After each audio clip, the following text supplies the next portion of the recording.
Bom dia, como é que vai, gente boa? Nossos cumprimentos a todos e a todas que sintonizam esse canal. Ótimo, canal útil a todos os profissionais de saúde desse estado, onde existe o ponto, do Telesaúde. Um abraço a todos. Dia bonito, vamos começar nosso tema. Hoje nós estaremos falando sobre acolhimento em saúde mental. Acolhimento. Antes, porém, nossos comerciais.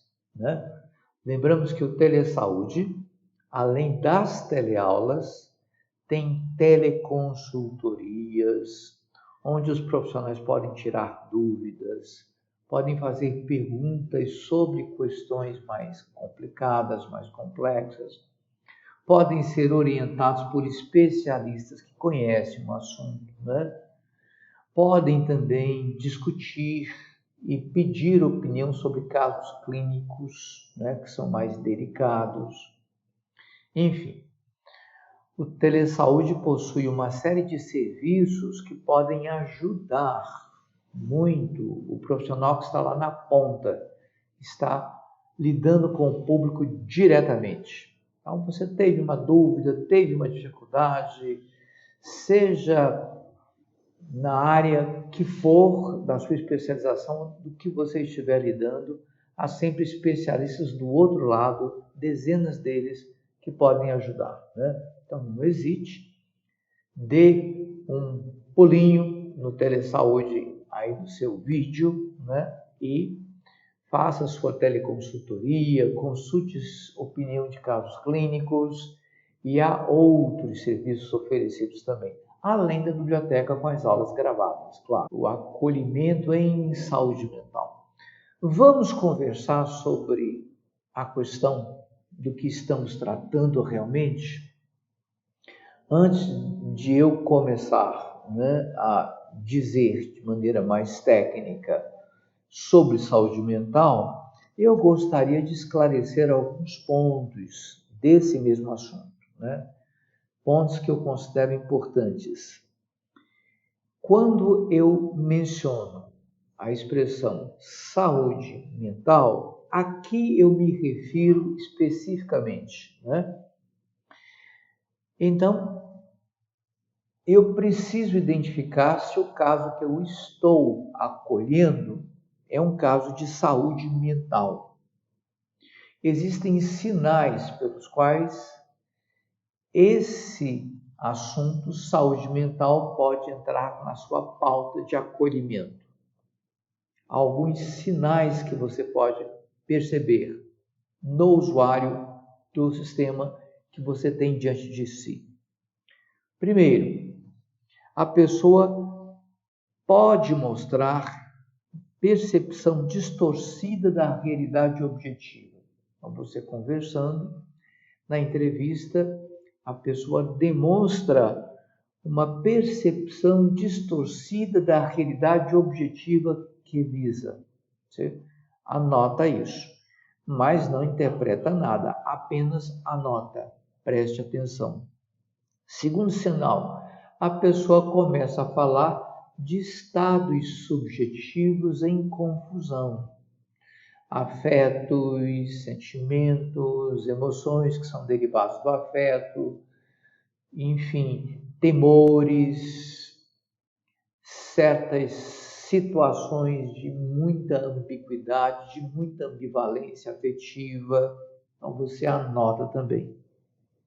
Outra coisa, a pessoa começa a falar de muita dificuldade quanto a estudo, trabalho, convivência, inclusive doméstica, e você percebe que essas dificuldades chegam ao ponto da desabilitação. A pessoa se sente desabilitada para o trabalho, para o estudo, para a convivência social e familiar, principalmente. Você anota isso. E por fim, você percebe algumas coisas que a pessoa vai demonstrando. Por exemplo, isolamento social significativo, conduta mais agressiva, episódios de agressividade onde não deveria haver agressividade, retraimento excessivo diante da rotina diária. A pessoa encara a sua rotina de maneira retraída, de maneira recolhida. A pessoa tem uma certa fobia com a sua rotina. Então, você anota de novo. Em encontrando estes 4 ou 5 sinais, você está diante de uma pessoa que você pode questionar sua saúde mental, né?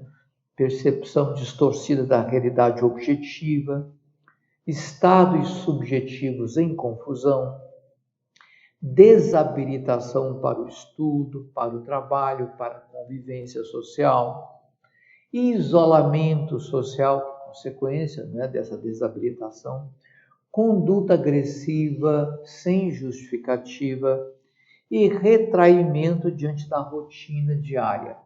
Você percebeu estes sinais?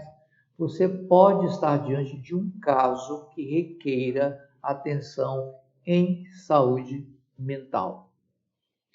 Há muitos estereótipos. Chega alguém meio esquisitão, isso é saúde mental. Chega alguém mais ansioso, chega alguém mais agoniado, isso é saúde mental. Pode não ser. Você tem que anotar esses sinais, 4, 5 sinais que eu disse aqui, e você tem que, depois de observar, tentar, né, confirmar isso, fazendo perguntas, aprofundando assuntos, conhecendo razões, conhecendo melhor a pessoa. Isso em si mesmo, o ato de conhecer melhor a pessoa com quem conversa, já faz parte do acolhimento. Há pessoas que pensam que acolhimento é só ter um recepcionista ou uma recepcionista que faça uma ficha social, que anote a queixa e aponte com que profissional a pessoa vai conversar. Não é só isso. O acolhimento começa já na entrada da unidade, né? Com a atitude, com a ambiência necessária, com o sentimento necessário, com o respeito necessário, com a calma necessária, começa aí. E na entrevista vai se saber do que se trata. Se trata realmente de um caso de saúde mental e uma saúde mental mais abalada, saúde mental de maior questionabilidade, então se chama logo um profissional, alguém que tenha conhecimento de causa sobre saúde mental, para continuar a entrevista, para tudo sair bem, porque ninguém tem a obrigação de saber tudo em saúde mental. Mas pode muito bem identificar através dos sinais que eu aqui disse, né? Uma outra coisa, é claro, quando você vai ouvindo o que eu disse, ou vai percebendo os sinais que eu apontei, você vai tender a fazer uma primeira interpretação, né? Então, nesse caso, nós recomendamos algumas coisas. Por exemplo, não é recomendável a identificação diagnóstica imediata. Não se trata de uma psicose, parece ser uma psicose. Não, parece ser uma grande neurose. Não, parece ser uma questão ligada a caráter, a conduta. Não, parece ser uma questão de ansiedade aguda. Não, ninguém vai fazer isso. Não é uma questão de diagnosticar o usuário que está na sua frente perturbado, transtornado, manifestando os sinais que eu disse agora mesmo. Então, não é recomendável a tentativa de identificação diagnóstica imediata. A gente não faz isso. Se fizer, a gente pode chamar isso de rotular a pessoa, é uma rotulação da pessoa. A pessoa está sendo rotulada de cara. E isso é horrível, inclusive é antiético que se rotule uma pessoa na medida que se vai entendendo, né, que se trata de um problema de transtorno mental. pode ser uma perturbação, né, de sentimentos, de emoções, pode ser uma crise nervosa, vamos dizer assim, usando um termo mais leigo, e pode não ser transtorno mental. Então, não vai interpretando nem diagnosticando de cara que isso é rotular. E rotular é brincadeira, né? A gente não faz isso. Em segundo lugar, né, é preciso que haja, e isso é importante, a constatação do sofrimento psíquico. Se houver sofrimento psíquico perceptível e importante, só isso já é suficiente. Não é preciso diagnosticar, mas é preciso reconhecer o sofrimento psíquico da pessoa, o quanto que a pessoa sofre com aqueles sintomas, com aqueles pensamentos, com aquela limitação, né? Com aquela inibição, um conjunto de inibições que a pessoa possa ter. Então, se causa um sofrimento psíquico, isso é importante. Detectando sofrimento psíquico, é bom pensar nas seguintes hipóteses. Por exemplo, trata-se de um sofrimento de muita intensidade? Se houver muita intensidade nesse sofrimento, é melhor anotar. Segundo, a quantidade de estímulos, ou a quantidade de pensamentos, ou a quantidade de atitudes é significativa? Acontece todo dia, acontece toda hora, acontece 2 vezes por dia, acontece 1 vez, 2 vezes por semana. Qual é a quantidade de episódios em que a pessoa apresenta maior sofrimento psíquico? Isso é importante se detectar a quantidade de sofrimento psíquico em termos de número de episódios que a pessoa demonstra. E, em terceiro lugar, né, a duração. Então, intensidade, quantidade e duração. A quantidade é uma quantidade significativa, a intensidade é forte o suficiente para deixar a pessoa muito perturbada e dura no tempo, dura. Então, às vezes o sintoma vinha e passava, depois começou a demorar mais, agora é todo dia e agora é o dia todo. Então, isso vale a pena ser anotado porque importa no acolhimento em saúde mental que se reconheça o sofrimento psíquico, muito mais do que diagnosticar de cara, né? Então, importa constatar sofrimento psíquico, digo mais uma vez. E, por fim, né, saber. O profissional deve saber, ter consciência que aquilo que o usuário deseja é alívio e apoio. Ele vai até a unidade de saúde procurando alívio para os seus sintomas, porque causam um sofrimento psíquico, muitas vezes intenso, em grande quantidade e com muita duração. Então, ele quer alívio. E ele só terá alívio se houver o apoio da equipe. Um apoio tecnicamente correto, um apoio afetivamente presente, né? Um apoio afetivo e um apoio em termos de orientação prática. O que aquela pessoa pode fazer para aliviar seus sintomas de sofrimento psíquico? É claro que, em interpretando o relato, a narrativa do usuário, o profissional que está fazendo o acolhimento vai pensar em intervenção. Pensando em intervenção, então é preciso, de imediato, tentar imaginar a lógica da conduta do usuário dentro do seu mundo. Então, o usuário com transtorno mental tem o seu mundo. Qual é a lógica desse mundo? Quais são os referenciais desse mundo? Quais são os valores deste mundo? Qual é o vocabulário deste mundo? Com que linguagem o usuário se expressa? Que mundo é esse que o assusta, ou o assombra, ou o persegue? Enfim, causa sofrimento psíquico? Que mundo é esse? Que lógica é essa? Porque normalmente os profissionais de saúde estão acostumados com o modelo ortopédico, quer dizer, tem o normal e tem o anormal. Então, o que se deve fazer, pensam eles, é tirar o anormal do seu modelo anormal e trazê-lo para o modelo normal, numa espécie de ortopedia psíquica.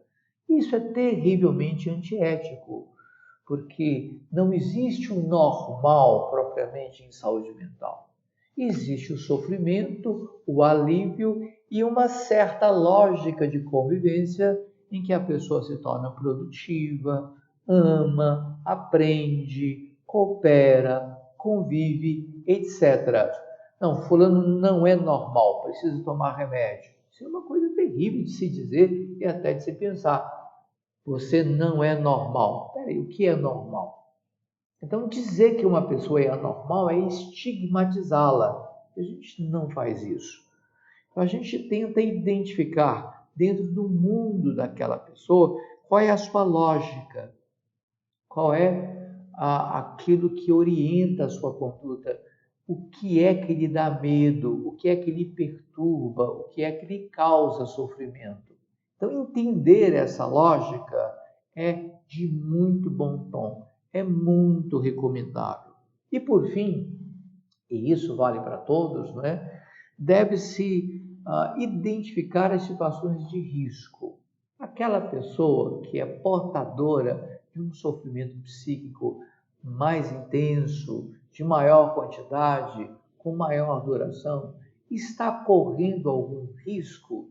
Existe algum risco na sua conduta? Ela representa um risco, por exemplo, agressividade, muita agressividade para si ou para os outros? Então, esse risco deve ser identificado, né? E dentro desse risco, a gente tenta saber o quanto a pessoa está exposta, né? Nós sabemos que, em muitos casos, uma pessoa deprimida tem ideação suicida. Suicídio é um risco. Qual é, né, a possibilidade da pessoa cometer suicídio? Nós sabemos que em Goiás está aumentando, né, a incidência de suicídios na população. Enquanto no mundo diminuiu bastante, aqui no Brasil e também em Goiás nós temos quase 10% de aumento, porque vivemos uma crise, porque numa crise há dificuldades financeiras e de relacionamentos, desemprego, né? Porque nessas dificuldades as pessoas costumam deprimir-se muito, e na depressão pode haver a doença depressiva que leva pessoas a pensar em suicídio, a montarem, construírem uma ideação suicida que pode ter, né, consequências trágicas. Então, é risco.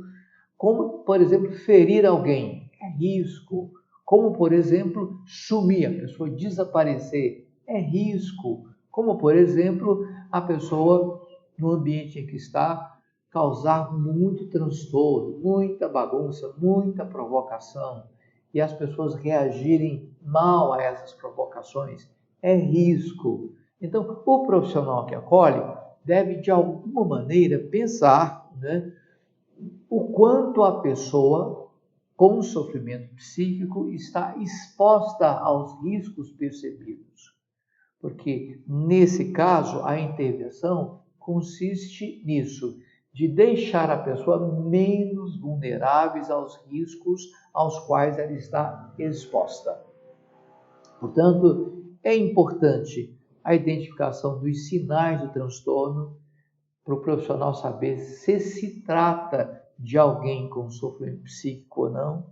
É importante a interpretação da lógica que a pessoa vive, da lógica do seu mundo, e é interessante a intervenção em termos, né, da diminuição dos riscos aos quais a pessoa está exposta.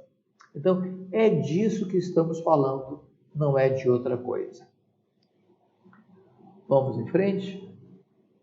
O que é acolhimento? O caderno de atenção básica, número 28, do Ministério da Saúde, né, o volume 2, ele trata do acolhimento em saúde mental. Tem algumas partes que eu gosto muito, por exemplo, essa aí. O mais importante, diz o caderno, não é a busca pela definição correta ou verdadeira do que seja acolhimento. É importante a clareza e a explicitação da noção de acolhimento que é adotada ou assumida situacionalmente por atores concretos, vocês que trabalham revelando perspectivas e intencionalidades. Muito bem escrito o texto. O que esse texto diz, de maneira simples?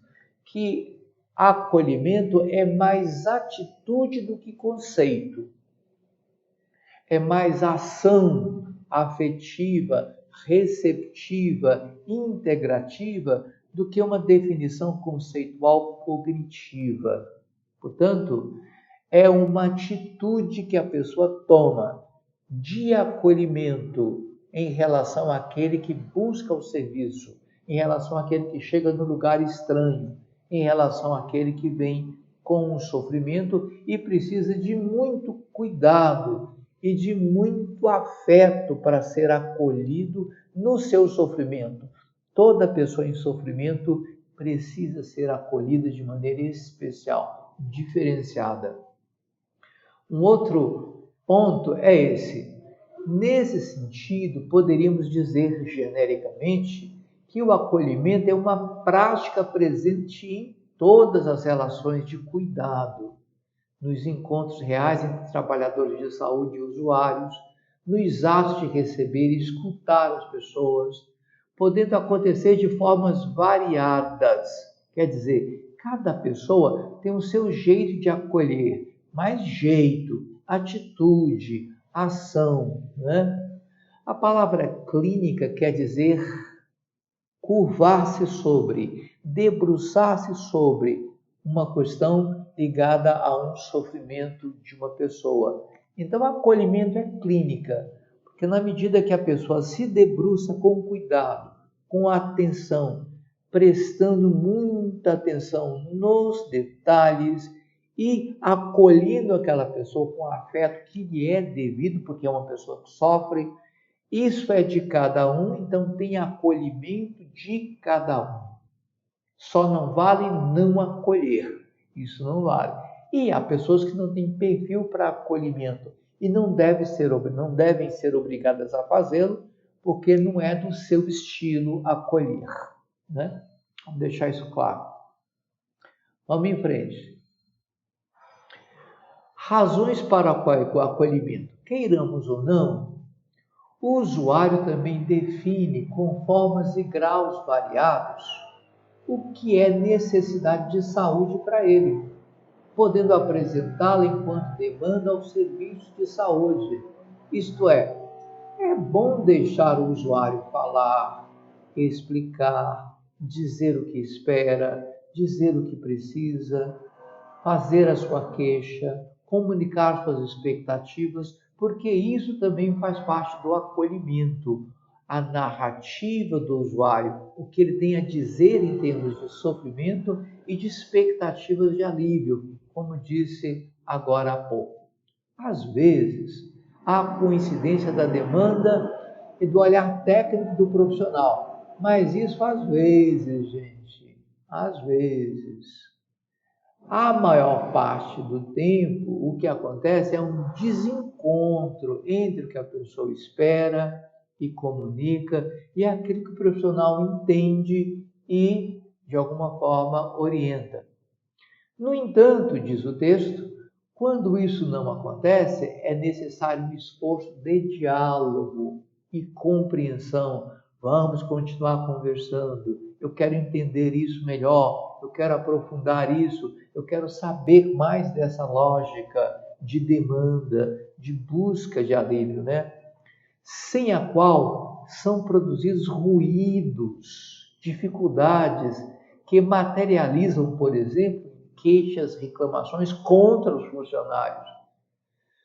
Bem, o fato é que o que o usuário comunica e a compreensão dessa comunicação em termos de realidade aproxima o usuário e o profissional. E essa aproximação que se dá pelo entendimento de um e de outro, quanto mais comum, quanto mais compartilhado esse entendimento, maior o acolhimento, mais fácil a formação do vínculo, do laço social entre cuidador e usuário. Vamos em frente? Né? Razões para o acolhimento. Eu coloquei a segunda razão, mas aí está errado. Né? Há vários tipos de demanda. Né? Essas demandas podem ser, em sua grande maioria, isso a literatura tem dito, né? Não está errado não, porque a primeira foi aquela que eu disse no slide anterior, né? Essa é a segunda mesmo, né? Os que são acolhidos e que precisam de alívio, né, podem obtê-lo perfeitamente na atenção básica. A atenção básica ou primária, aqui no Telesaúde nós preferimos primária. A atenção primária, né, está ou tem condições, pelo menos em termos de legalidade, marco legal, tem condições de dar atendimento a quase todos, pelo menos 80% dos problemas que lhe chegam. 20% então seriam encaminhados porque a unidade não tem condições de atendimento. Então, a razão para o acolhimento é essa. O usuário pode ser bem atendido na maioria das suas demandas em termos de saúde. Outra razão é que muitas vezes esses momentos de sofrimento dos usuários que nós comentamos são fundamentais para a criação e fortalecimento de vínculos. São momentos em que se sentem comumente deparados, desprotegidos, ameaçados, fragilizados. Nesse momento é que aquele que acolhe e que atende, né, vai fazer a aproximação, a conexão. Porque a pessoa fragilizada, em sofrimento, vulnerável, está com a mão estendida querendo ajuda, querendo algum tipo de apoio, como disse lá atrás, querendo ser compreendida no seu sofrimento.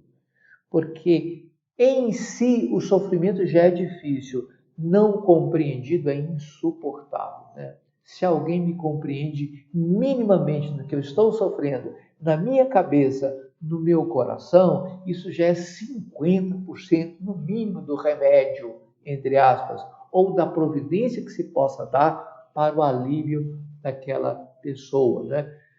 Isso de entender vai produzir confiança. E isso é o que se valoriza, é o que se quer muito nos serviços de saúde mental, que haja confiança no profissional, né? O fato de conhecer o usuário, sua história, não só facilita a identificação do problema, que não é fácil muitas vezes, né? Evitando às vezes exames e procedimentos desnecessários ou indesejáveis, como também o seu acompanhamento posterior. Então veja que desde daquele slide anterior, ele fala da primeira razão, né? Vou até colocar ele aqui, voltar ao slide. Essa é a primeira razão, né? É necessário, né, que o profissional atenda entendendo a lógica, entendendo o que o usuário está demandando. A segunda razão, né, é que a unidade tem condições, como atenção primária, de prestar, né, atendimento, de prestar ajuda, de desenvolver cuidado com a maioria dos casos. E a outra razão é essa, né? Quando se entende a pessoa e quando se dá a ela uma esperança de atendimento, aumenta a confiança, fortalece os laços e a pessoa se sente muito melhor. Então está aí resumido. Dimensões do acolhimento, nós colocamos duas aí. O acolhimento como mecanismo de ampliação e facilitação do acesso, né? Na verdade, as pessoas que procuram o serviço público de saúde têm, em grande parte, uma espécie de complexo de rejeição. Quer dizer, não é uma pessoa suficientemente amada, suficientemente integrada, suficientemente satisfeita com a sociedade e com a vida que tem. Então, há um certo grau de dificuldade em termos de identidade, de integração social, de trabalho social, vamos dizer assim, né? Então, essas pessoas apresentam mais do que simples necessidades de saúde, né? Então, determinados grupos, além da questão da saúde, que pode ou não estar presente, pode apresentar demandas psicossociais importantes. Pessoas com autoestima muito baixa, pessoas deprimidas, não por causa da doença depressão, mas por causa da rejeição, que é um problema social muito grande. Pessoas que lidam com violência diariamente, que são vítimas de violência, não têm necessariamente um problema de saúde estabelecido, mas tem uma falta de paz tremenda, tem uma insegurança tremenda, morre de medo de agressão, de morrer e umas tantas coisas. Essas pessoas também fazem parte do acolhimento que um posto de saúde, da estratégia de saúde da família pode fazer. A segunda dimensão, né, é a postura, a atitude e as tecnologias disponíveis para o cuidado. Eu chamo de tecnologia, inclusive o preparo técnico, ou preparo técnico daquele que acolhe, né? E o texto diz: relações que se estabelecem entre trabalhadores e usuários fazem parte do acolhimento. Nos modos de escuta e nos filtros, não confundindo as coisas, nas maneiras de lidar com o não previsto, eu não sei muito bem isso, mas eu tenho que me informar, nos modos de construção de vínculos, evitar vínculos sadomasoquistas, né? Certa vez, uma profissional de saúde mental, atrás da sua mesa, disse: quem tem problemas aqui é você. Eu não, eu sou profissional, bem-sucedido, estou aqui com curso superior preparado, empregado, você é desempregado, você é ignorante, você tem que me tratar melhor. É claro que ela não seria tratada melhor com esse tipo de asseveração. Mas então, o que se diz é que há questões de construção de vínculos que passam pela gentileza, que passam pela afetividade positiva, questões que passam pela educação, questões que passam também pelo carinho que a gente deve ter até pelos animais, quanto mais com pessoas, né? E vai por aí adiante. Esse posicionamento do profissional em termos de postura, atitude e técnica de acolhimento é uma das dimensões do acolhimento. Então, coloquei duas dimensões aí, né? O acolhimento amplia e facilita o acesso e o acolhimento demonstra na prática atitudes, tecnologias de cuidado, postura do profissional que tornam a vida de quem demanda muito melhor, fazendo parte do próprio tratamento, do próprio acompanhamento do usuário em termos do seu sofrimento, né? Vamos adiante? Na saúde mental, né, as situações referentes ao campo da saúde mental estão entre aquelas que mais exigem esforço da equipe para a percepção oportuna do problema e a tomada de decisão. Muitas vezes, a queixa do usuário não está expressa claramente, até porque a pessoa não sabe muito bem o que tem e o que sente, né? Ou é mascarada por sintomas somáticos, aparece com pressão alta, com gastrite, aftas, enxaquecas, uma série de sintomas psicossomáticos que, na verdade, mascaram um drama interior muito grande. Enquanto esse drama, que é causa dessas somatizações, não for compreendida e encaminhadas, né, essas causas, não haverá solução. A pessoa continuará somatizando o seu conflito, o seu drama, o seu sofrimento interno, né? Então a equipe tem que ficar atenta para traduzir bem o quadro que se lhe apresenta.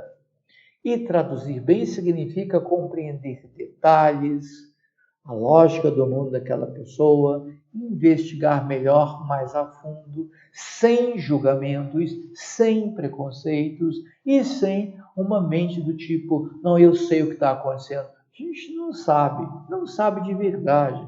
Para saber é preciso perguntar com detalhes, perguntar muito e ficar atento às respostas, ouvi-los com muito respeito e com a devida dúvida. O benefício da dúvida, que ajuda muito o profissional de saúde mental. Duvidar faz bem. Não tenha tanta certeza daquilo que está diante de si e que é a vida do seu cliente, do seu usuário, né? Bem, o acolhimento na saúde mental pode tomar um tempo maior do que se esperava, né? Para uma avaliação adequada, é preciso que se gaste mais tempo. É preciso que os profissionais estejam preparados para dispensar a atenção devida, evitando um constante adiamento em trazer à tona o tema do sofrimento psíquico. Quer dizer, ficar enrolando, conversando, falando coisas que não têm nada a ver com o assunto, ao invés de deixar a pessoa expressar o que sente, o que traz consigo em termos de sofrimento, até que a própria pessoa, com alguma ajuda do profissional, possa atinar com o que lhe ocorre em termos de sofrimento, em termos de confusão, em termos de desordem, em termos de como a sua vida ficou daquele jeito, né? Vamos seguir em frente aqui. Agora, a revista traz um fluxograma que tem a utilidade, sim, no atendimento, mas não é um protocolo, não é uma coisa rígida, fixa, porque em saúde mental não tem nada rígido ou fixo. Não existe um protocolo que se adote de maneira engessada e as coisas têm que transcorrer por aquele caminho protocolar. Não é bem assim. Mas existe alguma coisa que se pensa, né? Existe alguma coisa que se pode lançar mão em termos de protocolo. Mas o atendimento em saúde mental não é protocolar por natureza. Por natureza, ele vem muito ao acaso, vem muito àquilo que é até imprevisto. Então, não posso enquadrar um sofrimento psíquico dentro de um protocolo. Isso é desrespeito à pessoa. O que a pessoa tem, sente e sofre, só ela poderá dizer, né?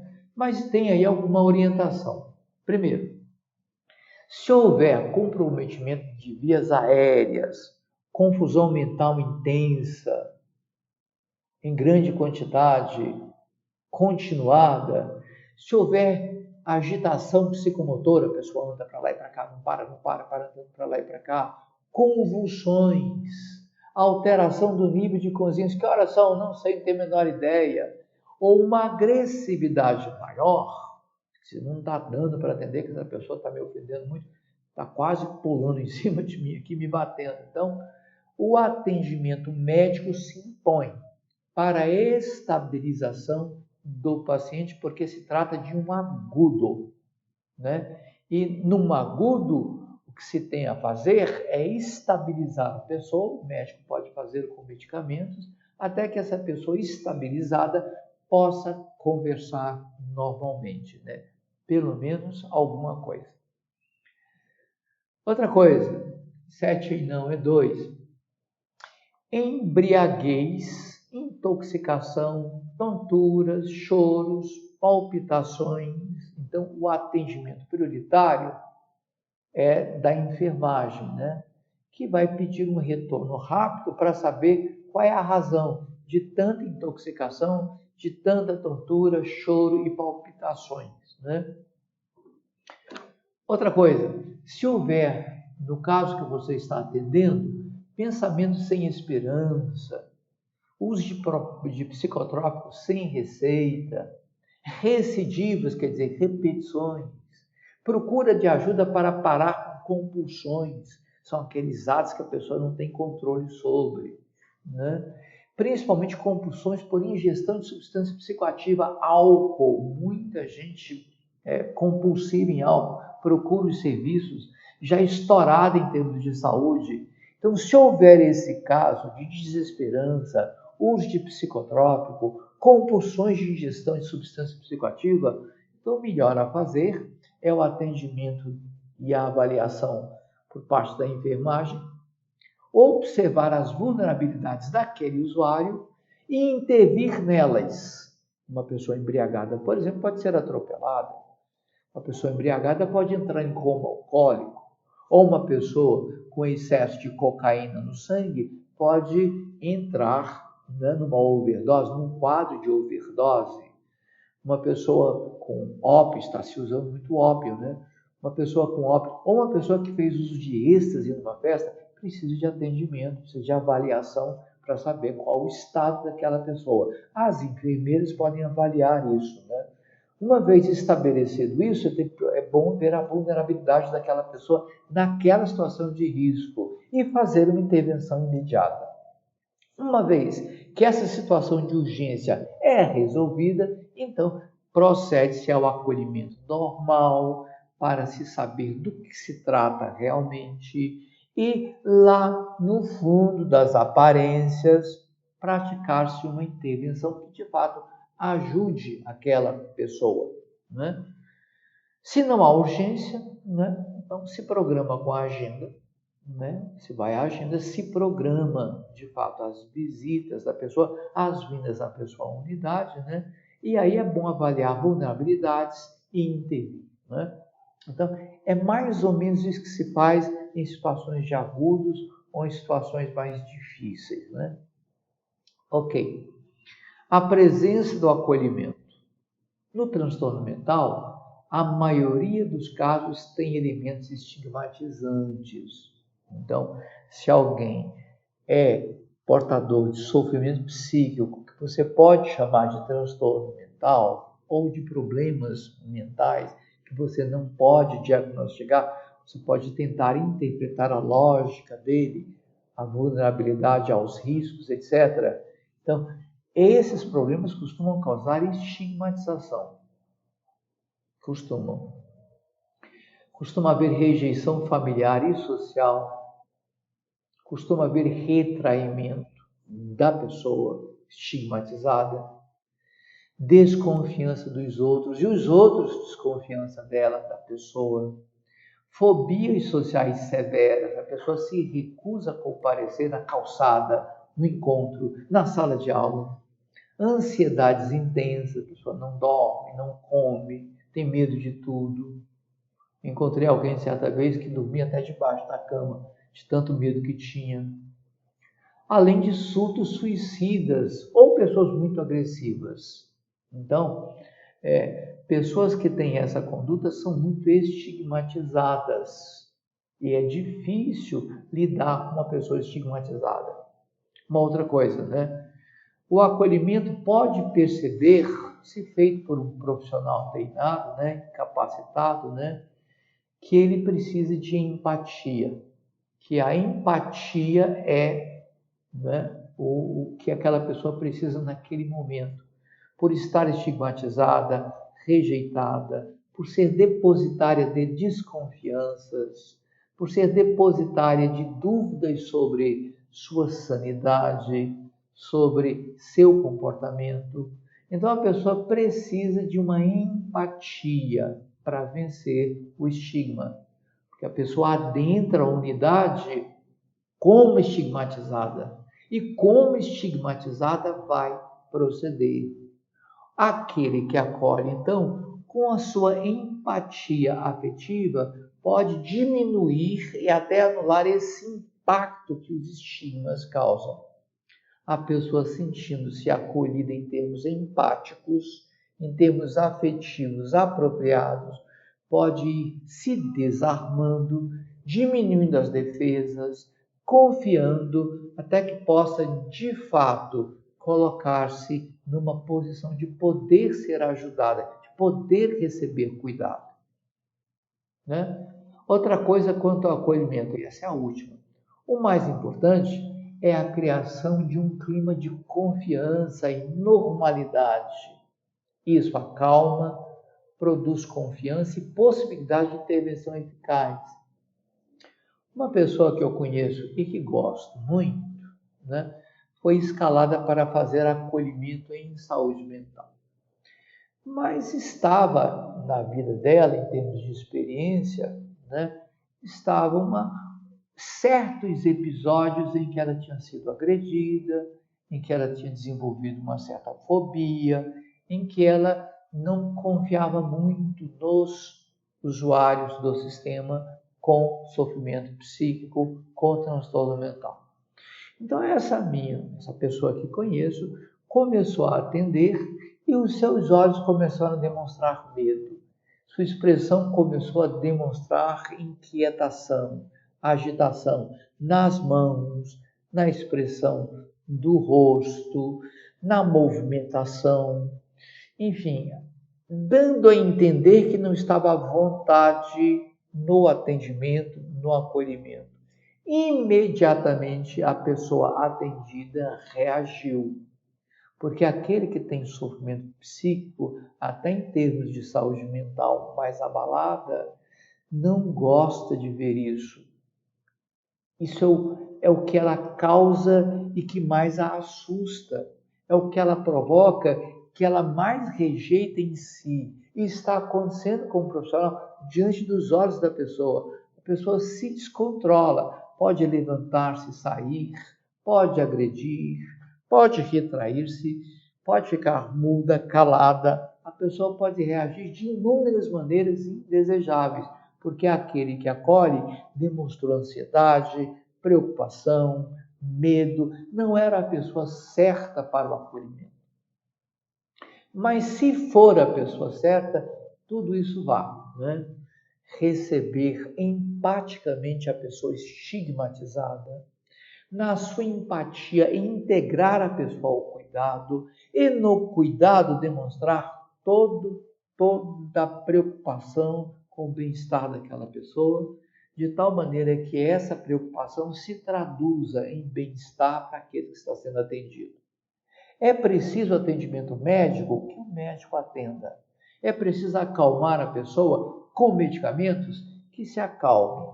Mas é preciso acudir àquele que busca o serviço no sentido de um alívio, de uma esperança, de um encaminhamento melhor para a vida dela, porque ela está perdida, confusa, desorientada. É preciso que a unidade de saúde e o seu acolhimento se transforme numa referência de segurança, de confiança e de ajuda, de cuidado. Enquanto isso, eu vou insistindo aqui num ponto anterior aqui, né?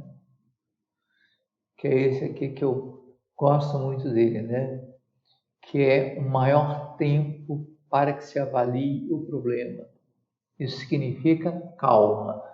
Calma, gente. É sofrimento psíquico, é transtorno mental, calma. Muita calma nessa hora e muita hora nessa calma.